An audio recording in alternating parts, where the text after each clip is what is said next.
चढ़ाने का भी एक तरीका होता है, समझ में आता है? सीधा बेलपत्र और उल्टा बेलपत्र समझ लेना, बहुत अच्छे से समझिएगा। शिव जी के सम्मुख में शंकर भगवान के शिवलिंग पर जब बेलपत्र चढ़ता है तो बेलपत्र का जो सीधा भाग होता है वो शिव जी के शिवलिंग पर होना चाहिए, उल्टा भाग ऊपर होना चाहिए। बहुत ध्यान से समझना हो। जब नंदीश्वर को बेलपत्र चढ़ाते हो, नंदी जो बाहर होता है उसको बेलपत्र चढ़ाते हो, तो नंदी को दो जगह बेलपत्र चढ़ती है, आपको ध्यान में होगा। पहली बेलपत्र नंदी को जब चढ़ती है तो नंदी के सामने चढ़ती है, तो उसका बेलपत्री का जो डंडी का मुख है वो नंदी की ओर होता है और बेलपत्री की पत्ती का मुख शंकर जी की ओर होता है। समझ में आ रहा है सबको? डंडी का मुख, जैसे नंदी ऐसे बैठा है तो डंडी का मुख नंदी की ओर होगा, पत्ती का मुख शिव के, और ये सीधी की सीधी नंदी के सामने नीचे रखा जाती है, नंदी के सम्मुख। और एक बेलपत्र जब नंदी के ऊपर चढ़ती है तो डंडी का मुख शिव जी के ऊपर होता है और इस पत्ती का मुख नंदी के सिर पर नंदी की ओर होता है। ये दोनों में बहुत अंतर है महाराज। जैसे कोई बच्चा कोई कंपटीशन एग्जाम के लिए जा रहा हो या कोई परीक्षा देने के लिए जा रहा हो और पढ़ाई करे, स्मरण करे, तैयारी करे, वो अपनी जगह पर है। और ऐसा नहीं होता कि बच्चे पढ़ते नहीं है या तैयारी नहीं करते हैं। इसके बाद भी अगर उनका इंटरव्यू में पास नहीं होते या एग्जाम में पास नहीं होते तो उसके लिए ये दोनों बेलपत्री बड़ी काम करती है। बहुत ध्यान देना, जो नंदी के सामने बेलपत्र रखकर जाना, शिव जी के सम्मुख में बेलपत्र रखकर जाना, मतलब नंदी के सम्मुख में जब रखाएगी तो डंडी जम के बोली है कहां होना चाहिए? नंदी की ओर। और जब ऊपर रखाएगी तो डंडी शिव की ओर हो। ये दो बेलपत्र रखकर शिव जी का स्मरण कर कर जाएं, कार्य सफलता की ओर बढ़ता है। कोई काम के लिए आप जा रहे हैं तो उसमें सफलता मिल जाती है, उसमें सफलता प्राप्त हो। शिव जी को बेलपत्र चढ़ा रहे हो, जो चिकना भाग है, सीधा भाग शिव जी के ऊपर, शंकर भगवान के ऊपर। थाली में अगर शिवलिंग का निर्माण कर रहे हो, पार्थिव शिवलिंग का निर्माण कर रहे हो, तो थाली में जब बेलपत्र रखोगे तो सीधी रखोगे, फिर उसके ऊपर शिवलिंग का निर्माण करो। अगर आप निर्माण करते हैं पार्थिव शिवलिंग का और बनाते हैं बेलपत्र का नीचे, महाराज शंभु कई बार कहा है आपको, आज फिर कहते हैं, शिव मंदिर में जाकर गलती मत करना। कोई भी सामग्री आप भगवान शंकर को अगर समर्पित कर रहे हैं, जैसे केला ले गए, पपीता ले गए, या कोई आप खाने का सामान ले गए, या आप कोई वस्तु या दिया बत्ती ले गए, कभी भी ध्यान रखना जलाधारी के ऊपर वो केला या फल या सेव फल या नारियल या जो भी सामान है वो जलाधारी पर कभी मत रखना। क्यों? जलाधारी पर अगर हम कोई फल वगैरह वस्तु रखते हैं तो हमारे ऊपर भार बनता है। भार मतलब जैसे कोई कार्य करने के लिए जा रहे हो और वो कार्य अटक जाएगा, वो होगा नहीं। मतलब समझ लेना कि तुमने जरूर जलाधारी पर कहीं केला रख दिया होगा, कोई फल रख दिया होगा, कोई सामान रख दिया होगा।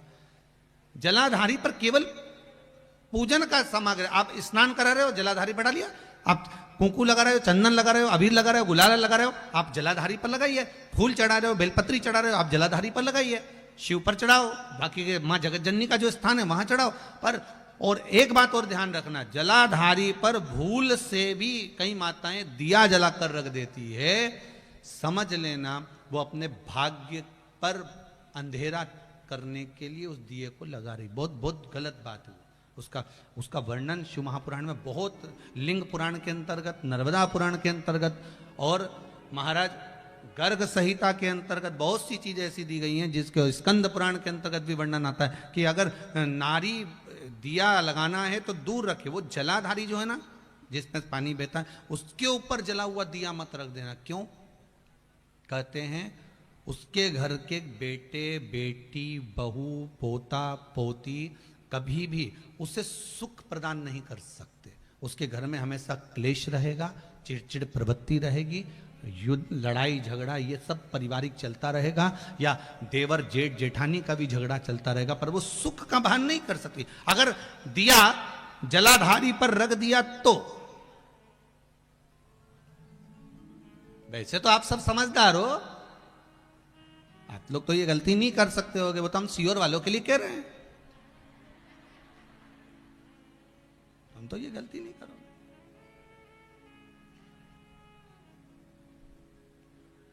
दिया रखना है दूर रखो, अगर आपको कोई वस्तु रखना है दूर रखो, केला रखना है, फल रखना है, कोई वस्तु अगर आपको रखना है तो आप थोड़ा सा दूरी बनाकर रखें। हाँ, फूल चढ़ाना है आप चढ़ाओ, आप जल चढ़ाना है चढ़ाओ, बेलपत्र चढ़ाना है चढ़ाओ, आप अगर तगर छल आप जो भी सामान चढ़ाना चाहते हैं, आप कुंकू अबीर गुलाल आदि के वो चढ़ा रहे हैं चढ़ाओ।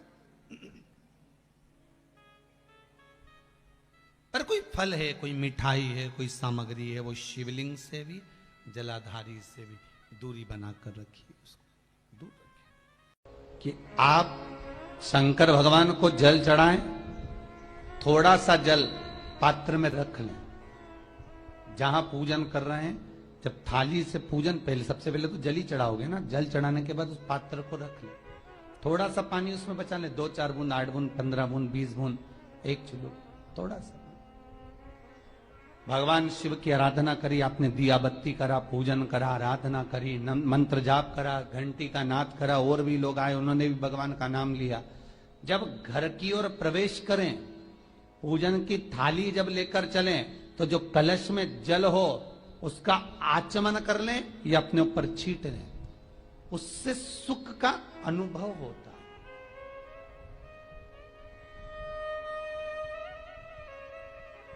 स्कंद पुराण कहती है मनुष्य के जीवन के दुख को समाप्त करने में जल की परिभाषा प्रबल है।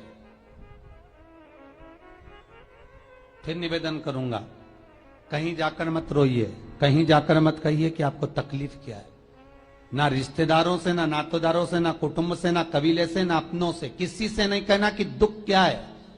बस इतना करना कि किसी मंदिर में अगर पूजन करने जा रहे हो, आप जिस पाठ को कर रहे हो, जो पाठ आप करते हो, हमें ये भी नहीं कहना कि तुम शंकर का पाठ करो, हम तो ये भी नहीं कहेंगे कि शिव कवच करो, हम ये भी नहीं कहेंगे कि तुम हम बताएं वो वाला पाठ करो। तुम तो जो पाठ करते हो, तुम जो स्मरण करते हो, जो तुम मंत्र जाप करते हो, जो तुम नाम जाप करते हो, तुम्हारी मर्जी, तुम जो जपते हो, बस उस जप के समय पर कटोरी में, गिलास में, तांबे के पात्र में, पंचपात्र में जल हो, और उस जल का आचमन, उस जल का सींचन दुकान पर, घर पर रोज करना प्रारंभ कर दो। आधे से ज्यादा तुम्हारी तकलीफ, आधे से ज्यादा तुम्हारा कर्जा, आधे से ज्यादा तुम्हारा दुख तो भगवान यूं ही समाप्त कर देगा, यूं ही।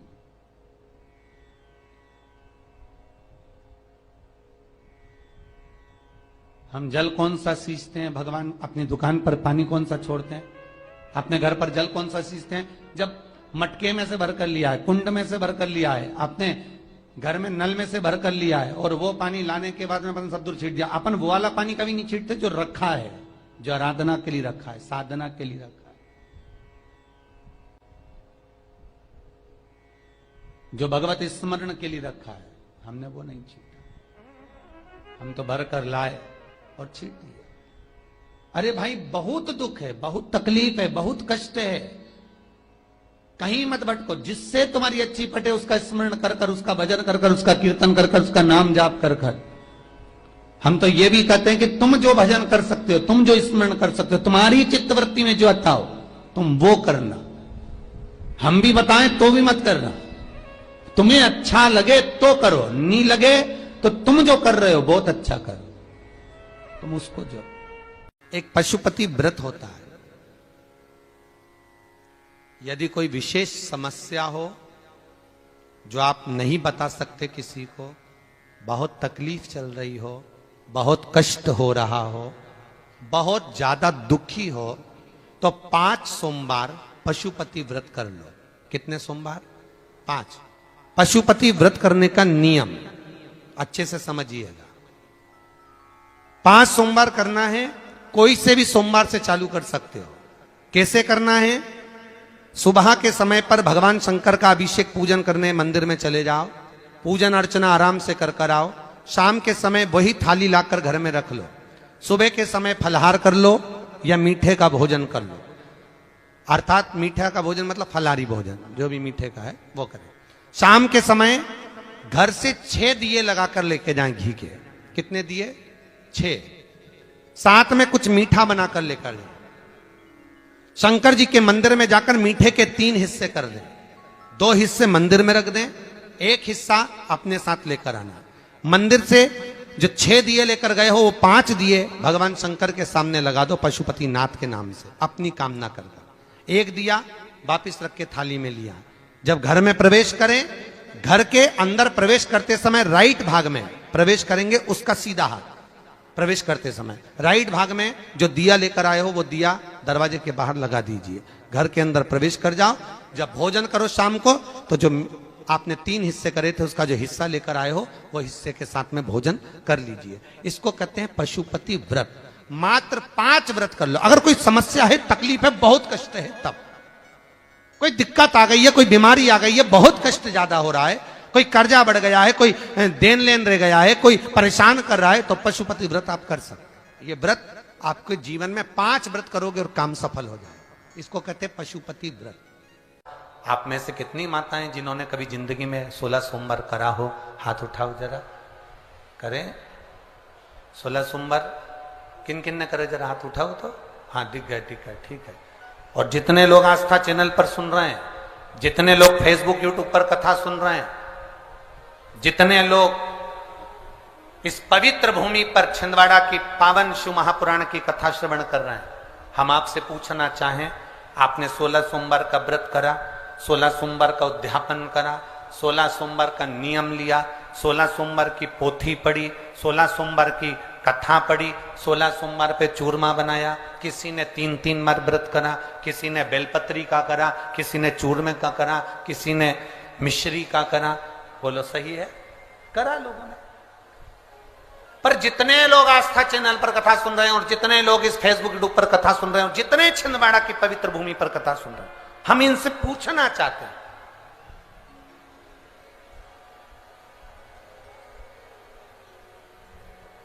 5 व्रत नहीं, 6 व्रत नहीं, 7 व्रत नहीं, 11 व्रत नहीं। हमारे सनातन धर्म में तो 11, 21, 51, बोलो सही है, 7, 5 ऐसा नियम चला आया है हमारे सनातन धर्म का कि 5 व्रत करना है, 7 व्रत करना है, नवरात्रि के 9 व्रत करना है, 11 व्रत करना है, 21 व्रत करना है, 31 करना है, 108 करना है, 1008 करना है। ऐसा नियम हमारे शास्त्रों का चला आया। फिर आखिर 5 व्रत नहीं, 7 व्रत नहीं, 6 व्रत नहीं, 4 व्रत नहीं, 3 व्रत नहीं, 16 व्रत का नियम कहां से आया? 16 व्रत ही क्यों?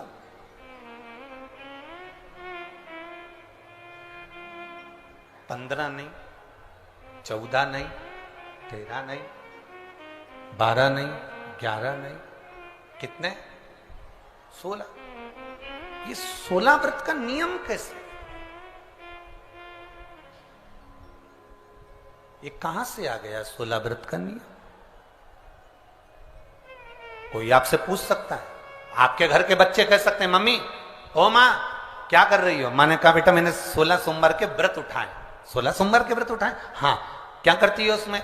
बेटा शाम के समय जब तीसरा पहर होता है, प्रदोष काल होता है, प्रदोष का जो समय होता है, शाम का जो समय होता है, उस शाम के समय पर हम 16 सोमवार का पूजन करते हैं। शिव जी का शिवलिंग का निर्माण करना या शंकर भगवान का शिवलिंग घर में उसकी पूजन अर्चना करना, उसका निर्माण करना और पूजन करके जो भी चीज से हमने सोमवार करे हैं, जो 16 सोमवार के प्रथम सोमवार में चूरमे से करो, चाहे तुम बेलपत्री से करो, चाहे तुम मिश्री से करो, जिससे तुम पहला व्रत करोगे, 16 की 16 व्रत उसी चीज से होंगे, उसी प्रसाद से होंगे।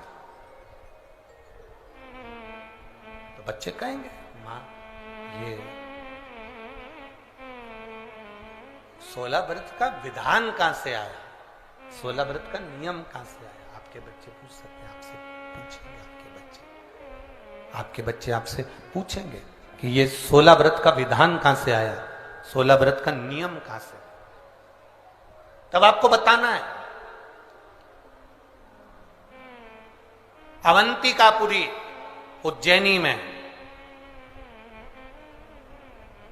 एक कन्या रहती थी जिसका नाम सुगंधा था।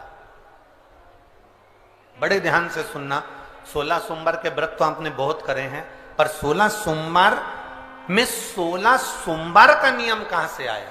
15 नहीं, 14 नहीं, 5 नहीं, 6 नहीं, 7 नहीं, 21 नहीं, 20 नहीं, 16 का नियम कहां से आया? वो 16 के नियम को जाना।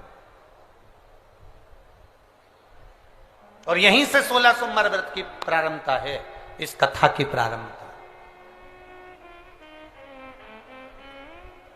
और जिन जिन को स्मरण में ना हो, मेरी माताओं से निवेदन है, जिनको नहीं मालूम है कि 16 सोमवार के 16 व्रत का विधान कहां से आया, उनको आप सुना सकते हो, आप उनको बता सकते हो।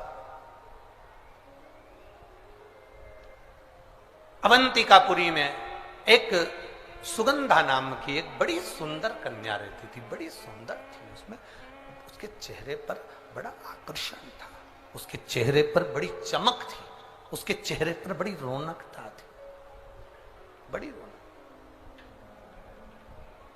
अब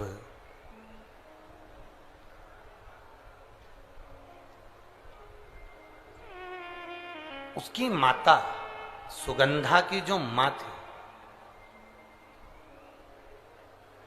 सुगंधा जो कन्या थी, उसकी जो माता थी जिसका नाम रेणुका था, वो रेणुका एक काम बड़ा विचित्र करती थी। किसी भी देवालय में जाती थी, किसी तीर्थ में जाती थी, किसी मंदिर में जाती थी, किसी शिवालय में जाती थी, किसी तीर्थ स्थान पर जाती थी, पुष्प साथ में ले जाए ना ले जाए, प्रसाद साथ में ले जाए ना ले जाए, सोना चांदी दान करने के लिए ले जाए ना ले जाए, पैसा धेला कहीं चढ़ाने ले जाए ना ले जाए, वो एक इत्र की शीशी में रुई को भिंगोकर एक डब्बी में भरकर लेकर जाती थी। और उसका नियम था वो रेणुका का कि वो रुई, वो कपास, वो जो इत्र लगा हुआ, जो पदार्थ, जो इत्र लगी हुई जो रुई है, उस रुई को, उस कपास को भगवान के दरवाजे पर, चौखट पर उसको लगा कर आती थी। ये रेणुका का नियम था, ये सुगंधा की मां का नियम था।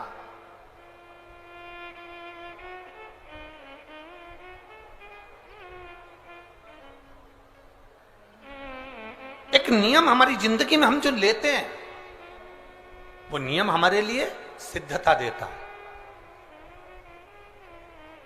आप में से कई माताएं ऐसी बैठी होंगी जिन्होंने नियम लिया होगा कि मैं शिव जी के मंदिर में जब भी जाऊंगी, मैं देवादिदेव महादेव के मंदिर में जब भी जाऊंगी, मैं शंकर भगवान के मंदिर में जब भी पहुंचूंगी तो वहां झाड़ू लगा दूंगी, वहां पोछा लगा दूंगी। बैठी हैं ऐसी माताएं यहाँ पर जो मंदिर में जाकर कभी झाड़ू पोछा लगा देती हो हैं? तो आप जाकर शिव के मंदिर में बुआरी लगा रहे हो, झाड़ू लगा रहे हो, पोछा लगा रहे हो, या जो बहुत सारे दिए लोग लगाकर चले जाते हैं, जलाकर चले जाते हैं, दिए ठंडे हो जाते हैं, उन दियों को भरकर एक डलिया में, एक खोखे में, एक जगह पर ले जाकर आप रख देते हो, उसका पुण्य कितना है? शिव महापुराण की कथा करी, कितना पुण्य।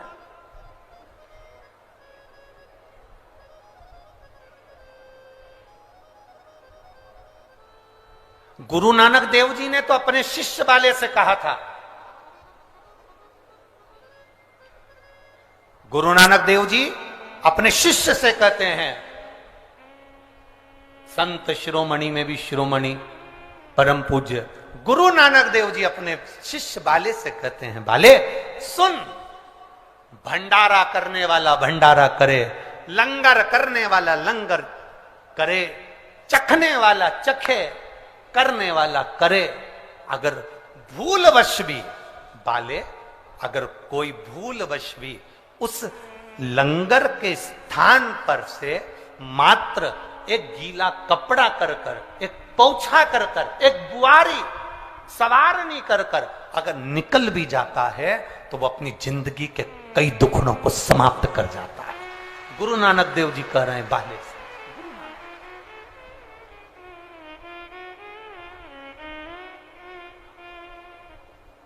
अब शिरोमणि संतों में शिरोमणि गुरु नानक देव जी कहते हैं कि कोई लंगर करे, कोई लंगर चखे, मतलब कोई भंडारा करे और कोई भंडारा खाए। कोई लंगर करे, कोई लंगर चखे। अगर वो चखने वाला भी उठकर चले गया और वहां पर से आप अगर निकल कर जा रहे हो और आपने अगर मात्र वहां सवारनी से आपने मात्र झाड़ू भी लगा दी, पोछा भी लगा दिया, उसको कहीं ना कहीं किसी ना किसी रूप में आपने सेवा कर दी, तो उस सेवा का फल क्या है? तो गुरु नानक देव जी कहते हैं उसका फल यह है कि आपकी जिंदगी में जितने जितने दुख, जितनी जितनी तकलीफें आपकी जिंदगी में, जितना जितना कष्ट आपके जीवन में, जितना जितना रोग, जितनी जितनी तकलीफें आपके जीवन में आ रही होती हैं, वो सारी की सारी तकलीफें अपने आप समाप्त होती चली जाती है, अपने आप समाप्त हो।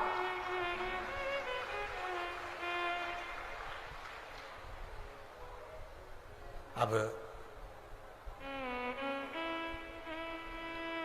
रेणु का नियम था, एक इत्र की शीशी में से इत्र निकाल लेती थी, उस इत्र को रेणु का वो भगवान की जो चौखट थी, भगवान का जो द्वार था, भगवान की जो दरवाजा था, भगवान का जो द्वार था, भगवान की जो चौखट थी, उस चौखट पर उसको लगा देती रेणु का। उसका फल क्या मिला? अभी इस पत्र के माध्यम से अपन ने सुना, इन्होंने जो फोटो लगाए करे सब, इस पत्र के माध्यम से अपन ने देखा कि डॉक्टर ने कह दिया, डॉक्टर ने बोल दिया कि गर्भाशय में जो बच्चादानी है उसमें इतना तत्व नहीं, इतना बल नहीं है उस बच्चेदानी में कि वो बच्चा सहन कर ले। पर पहले भी आपको कथा में कहा, देवता देते हैं पल्ला झाड़ कर और महादेव देते हैं छप्पर फाड़ कर।